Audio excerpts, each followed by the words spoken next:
안녕하세요. 왕 교수 555 그리드법이고요. 첫 번째 원칙은 이제 그물을 짜는 거였죠. 그물을 짰습니다. 그리드. 그물을 촘촘하게, 어느 정도 촘촘하게 짤 것이냐는 이제 대상 어종에 따라 다르겠죠. 대상 어종이 다릅니다. 예전에 멍텅구리 배라고 했습니다. 바닥을 긁어버린, 그 지금 불법으로 되어 있죠. 못하고 되어 있고요. 저도 이제 바닷가, 여수가 바닷가잖아요. 이쪽에서 보면 그물이 다 다르더라고요. 고기를 잡는 대상에 따라서.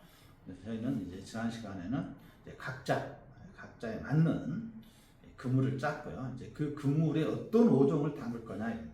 종목 선정입니다. 자, 종목 선정은 저는 레버리지로 하겠습니다. 레버리지. 어차피 이 전략은 변동성을 취하겠다는 전략입니다. 변동성을 수익으로 연결하겠다는 이 전략이기 때문에 변동성을 수익화하겠다. 그래서 이 수익으로 발생을 해서 이것을 이제 첫 번째 원칙이었던 복리투자의 장기투자죠. 여기에 계속해서 매수를 적립을 하겠다. 이 원칙이잖아요. 지금 현재 노동을 통하지 않고 이 원칙이기 때문에 이 변동성 다릅니다. 첫 번째 복리에 투자할 것이냐. 복리 투자 계속 사시면 돼요. 근데 이 변동성이 발생하고요. 복리 효과가 나올 때까지는 계속해서 매수를 해야 되는 거고요. 이 전략은 변동성이 발생할 때마다 수익으로 좀 발생시키자 이거죠. 그렇지만 첫 번째가 수익은 더 크죠. 나중에 보시면 이것은 이제 충분히 어느 정도 복리에 대한 자금이 쌓이신 분들은 뭐 이런 통해서 또 수익을 내는 것도 나쁘지 않습니다. 어차피 레버리지가 변동성이니까요. 변동성을 수익으로 연결하는 첫 번째는 우리가 5에서 그물을 짰습니다. 두 번째는 종목을 선정하셔야 되겠습니다. 첫 번째 종목은 종목 선정에서 첫 번째 레버리지를 하겠습니다. 레버리지 하고요. 그 다음에 망하지 망하지 않는 우상향하는 지수와 또 금.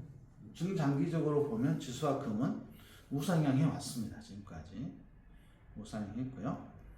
이 그리드법의 장점은 폭락장만 아니면 된다는 거죠. 폭락장에서는 방법이 없습니다. 어떤 대응도 그때는 이제 폭락이 멈출 때까지 기다려야 되는데, 그래도 폭락장에서 손실이 발생하더라도 이게 사라지진 않잖아요. 상품이 사라지지 않으니까 또 계속해서 적립을 해서 탈출 기회가 있습니다. 바로 이렇게 영원히 하락하지 않잖아요. 어느 순간 하락했다 영원히 하니까 충분히 탈출 기회를 줍니다. 종목 선정은 각자 이렇게 하시면 되겠습니다. 그런데 이제 조심할 게 단기 매매에서 조심할 게 세금 문제입니다. 이건 반드시 검토하셔야 됩니다. 저한테 연락하시지 마시고 본인 알아보셔야 됩니다. 국내 레버리지 상품으로 ETF를 해입걸 하시게 되면 배당소득세가 발생하고요. 그 다음 해외에서 거래하는 ETF는 레버리지 상품은 양도소득세 발생합니다. 어떤 게 더 유리한지 검토해서 본인이 맞는 걸 하셔야 됩니다. 반드시 이게 좋다, 저게 좋다는 없어요. 배당소득세는 나중에. 근데 이 배당소득세도 있어요. 기준가가 세금 세출하는 종목에 보시면. 그러니까 차익에 대해서 전체가 아니라 아무튼 그렇습니다. 그래서 이것은 좀 더 검토하시고, 혹시 기회가 되시면 나중에 한번 같이 검토해 보는데 꼭 주의하시라는 거. 단기 매매에서 정말 주의하셔야 됩니다. 수익은 많이 발생했어요, 올해. 근데 내년에 세금을 내야 되는데 내년에 마이너스가 발생하면 정말 이중으로 고통받습니다. 실제로 그런 일이 많았습니다.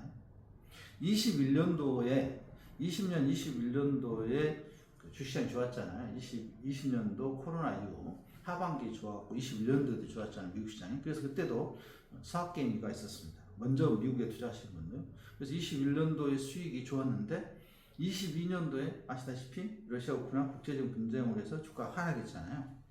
그러면서 마이너스인데 세금이 양도소득세가 발생하고 이중으로 고통받았다. 그래서 제 주변에도 작년에 중국 인과 또 다른 상품에서 수익을 발생해서 금으로 이렇게 포트폴리오 변경을 했는데 수익으로 하다 보니까 우리 양도소득세가 나왔더라고요. 처음 겪는 일이라 당황하시던데 분명히 이건 좀 조심하셔야, 특히 단기매매 조심하셔야 됩니다. 그래서 양도소득세를 내가 부담할 것인지 배당소득세를 부담해서 할 것인지, 그래서 국내와 해외를 좀 나누시기 바라고요. 원칙을 지키면 250만 원은 뭐 금액에 따라 다르겠지만 넘습니다. 250만 기본공제는 다 넘으시니까 이건 조심하셔야 된다고 말씀드렸습니다. 레버리지 상품 종목 선정하시고요. 세 번째 원칙입니다. 이 그리드법을 어떤 종목으로 선택할 것이냐, 이건 결국은 상승 추세를 먹겠다는 거거든요. 상승 추세에서 수익을 극대화하겠다는 전략이니까 이동평균선을 보셔야 됩니다. 이것도 이제 각자인데 그래도 많이 보는 게 이동평균선이잖아요. 전체적으로 이동평균선에서 경기 이동평균선이라고 하는 게 이제 일봉에서 200일선이잖아요. 200일. 그래서 200일선 위에 있는 거는 이런 그리드법을 활용하도록 하겠습니다. 200일선. 그래서 역별 상태에서 정별로 뭐 이렇게 뚫고 나오는 종목은 정말 좋은 거고요. 그래도 바로 이렇게 치고 가진 않습니다. 또 역별 200일선, 그다음에 100일선, 그다음에 50일선, 그다음에 20일선, 5일선 이렇게 층층 역별되는 경우도 있습니다. 실제로 폭락하고 나면 전부 이렇게 되잖아요. 네, 그런 상태에서 이게 골드 이렇게 쭉쭉 나오잖아요. 이게 쉽지가 않습니다. 그래서 이제 되게 이제 이런 경우는 이렇게 돌파하지는 않고요. V자 돌파는 없잖아요. V자 돌파는 하지 않고 뭉치는 거죠. 폭락을 해서 이렇게 지수가 뭉칩니다. 뭉칠 때, 뭉쳐있을 때, 폭락 이후에 뭉쳐있을 때, 이 편이 뭉쳐있을 때, 이때 이제 그리드법을 활용하는 거죠. 뭉쳐있으면 거의 이제 5일선 20 다닥다닥 붙어 있습니다. 거의 다닥다닥 붙어 있습니다. 그때 이제 확실한 것은 200일 이동평균선을 돌파하면 이 종목을 대해서는 이제 그리드법으로, 저희는 이제 매수 후 매도 전략이잖아요. 만약에 매도 후 매수 전략이면 이제 반대로 해야 되겠지만 이 전략은 선물시장 많이 활용할 수가 없으니까, 그렇다고 우리가 인버스 할 수는 없거든요. 인버스는 안 되니까 인버스는 안 하겠습니다. 그리드법에서는 인버스는 안 됩니다. 옵션 시장에서야 뭐 단기간에 끝나니까 뭐 가능한데 저희는 이 전략이기 때문에 이동평균선이 최소한 뭉쳐있다든가 둘 중에 하나입니다. 첫 번째 뭉쳐야 된다. 빨랫줄처럼 뭉쳐있는 뭐 지수나 금이나 또 종목도 가능하겠죠. 지수가 종목도 많이 뭉쳐있고 그 종목이 턴어라운드라든가 앞으로 상승 추세가 강하게 나타날 거라면 이런 기법도 좋은데, 국내에서는 뭐 2배짜리도 없잖아요. 개별 종목이 2배만 해도 되는데 개별 종목은 이것은 미국에는 2배짜리가 있으니까 한번 검토해 보시고 뭉쳐야 된다. 일단 뭉쳐야 된다. 첫 번째 이게 중요합니다. 또 이거 55 정한 것도 중요했지만 매매기를 어떻게 기계적으로 할 것이냐 이것도 중요했지만 뭉쳐야 한다는 거예요. 이동평균선이 폭락장에서는 안 됩니다. 두 번째 최소한 200일 이동평균선을 기준점으로 잡자. 200일 이동평균선이라는 게 우리가 경기 이동평균선이라고도 하거든요. 순환 주기에서 경기 이동평균선이기 때문에 200일이 위에 5일선이 있으면 내가 하셔도 됩니다. 그리고 이제 정별 상태에서 이제 정별되면 200일선 맨 밑에 있을 거 아니겠어요? 정별이 되면 200일선여가 있겠죠.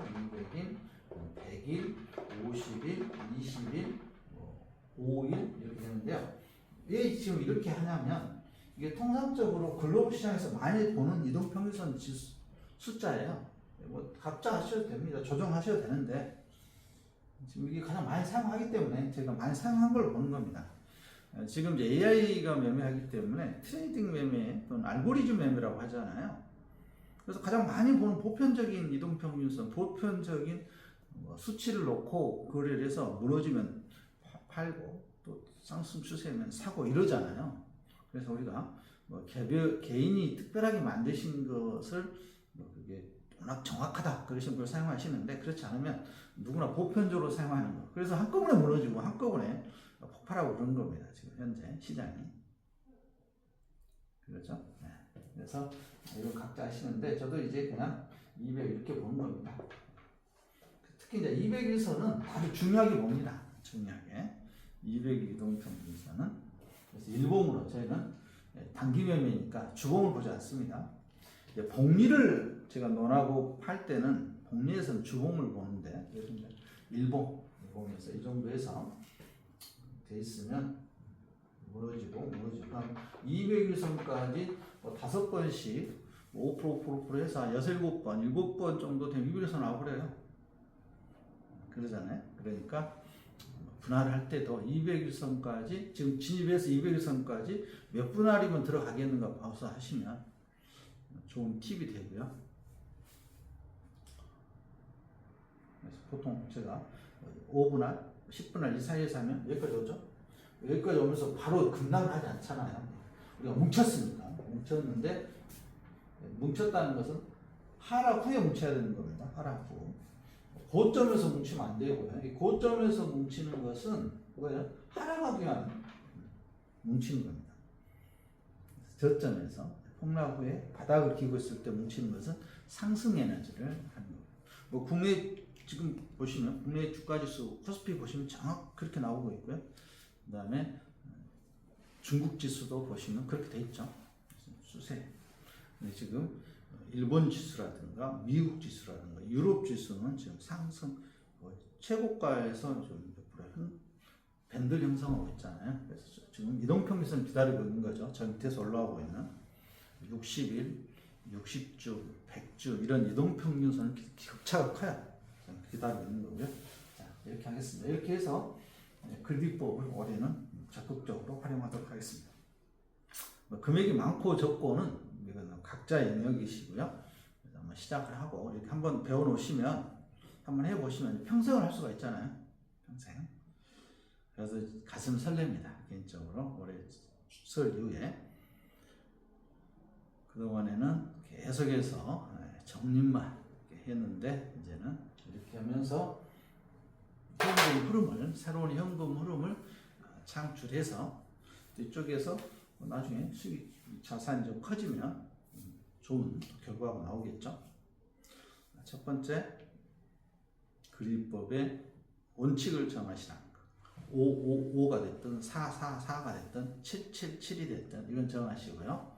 그 다음에 두 번째는 종목 선정을 하시는데 개별 종목은 불편하다는 거 저는 추천하지 않고요. 어차피 저는 변동성을 취하는 거니까 개별 종목의 1배수보다는 저희 3배짜리 하시면 되겠고요.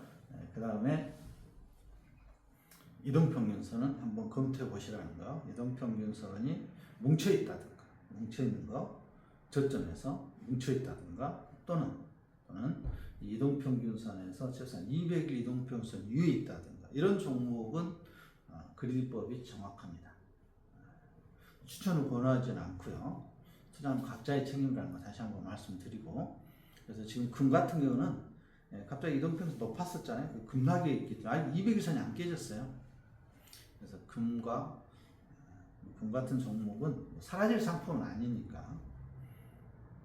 그리고 예를 들어서 내가 200일선 이렇게 하시면 무난하지 않겠나. 그렇게 되면 계좌에는 언제나 현금이 남아있을 겁니다. 현금이 남아있고요. 계좌가 그 종목에, 이 종목은 항상 마이너스가 돼 있어도 불편해하지 마시라.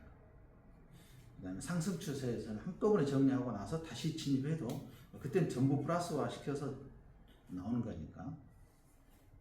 그렇게 해서 저는 올해 진행하도록 하겠는데, 저도 역시 상품은 귀금속 쪽입니다. 저는 이제 개인적으로는 지금 은을 상대로 한번 해볼까 생각 중입니다. 변동성이 워낙 크잖아요. 저에게 딱 맞는 상품이죠. 작년에 여름에 7, 8월 달에 금을 좀 계속해서 말씀드렸는데 다행히 또 최근에 또 기회가 온 것 같습니다. 종목은 각자 알아서 선택하시고요. 그렇죠? 그래서 저는 이 자금으로 현금흐름이 발생하면 계속해서 그동안에 매수했던 알리바바를 계속해서 추가적으로 올해부터 다시 매수할 거 합니다. 아니면 저는 또 보고 알리바바를 3배짜리를 이렇게 그리디법으로 할 수도 있습니다. 두 가지를 좀 병행할까 생각 중입니다. 기존의 알리바바는 놔두고 별도로 해서 발생하는 알리바바의 그리디법이라는 수익은 또 알리바바를 사고. 근데 지금은 이제 은을 하겠습니다. 은이 또 변동성이 클 거 아니에요. 워낙 이게 급락이 있기 때문에. 은과 관련된 지금 레버리지는 사실상 6%, 7%에서 지금 21%인가 22%까지 올랐어요. 증거금이 굉장히 높아졌죠. 그렇게 되면 증거금이 21%면 사실상 선물이 의미가 없어요. 지금 저희 은 3배짜리가 오히려 거의 비슷해졌어요. 그래서 다음에 한번 말씀드리도록 하겠습니다. 종목을 추천하거나 그러지는 전혀 않고요. 원칙을 다시 한번 깔끔하게 정리하면 555 본인이 숫자를 정하시라는 거. 숫자